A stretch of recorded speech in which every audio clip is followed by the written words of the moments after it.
కొత్త కెప్టెన్ను గౌహతిలో నిర్ణయించనున్నారు. కోహ్లీ, జడేజా విషయంలో కూడా పెద్ద నిర్ణయం తీసుకోనున్నారు. టీమిండియా ప్రధాన coach Gautam Gambhir, chief selector Ajit Agarkar, BCCI కార్యదర్శి దేవ్జిత్ సైకియా గౌహతిలో సమావేశం నిర్వహించనున్నారు. ఇందులో భాగంగా భారత టెస్ట్ జట్టు కొత్త కెప్టెన్ అంశంతో పాటు జట్టుకు సంబంధించిన అనేక పెద్ద నిర్ణయాలు తీసుకోనున్నారు.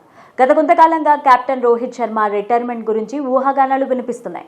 ఛాంపియన్స్ ట్రోఫీ గెలిచిన తరువాత తాను రిటైర్ కావడం లేదని, ఆటను కొనసాగిస్తాడని స్పష్టం చేసినప్పటికీ రోహిత్కు 38 ఏళ్లు రావడంతో అలాంటి పరిస్థితుల్లో కెరీర్ చివరి దశలో ఉందని సెలెక్టర్లు భావిస్తున్నారు.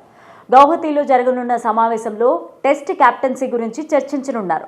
దీంతో పాటు కొంతమంది ఆటగాళ్ల భవిష్యత్తు గురించి కూడా ఈ సమావేశంలో చర్చించనున్నట్టు తెలుస్తోంది. బీసీసీఐ సెంట్రల్ కాంట్రాక్ట్ A+ కేటగిరీని పరిగణలోకి తీసుకోనుంది. ఇందులో విరాట్ కోహ్లీ, రోహిత్ శర్మ, రవీంద్ర జడేజా ఉంటారు.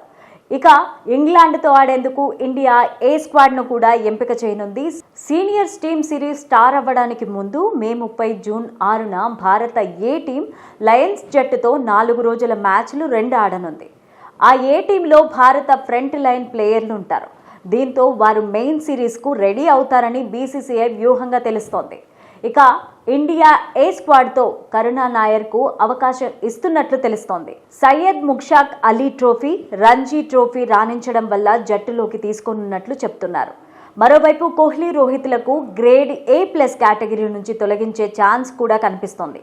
శ్రేయాస్ అయ్యర్, వరుణ్ చక్రవర్తి కూడా గ్రేడ్ను పొందే ఛాన్సెస్ ఉన్నాయి.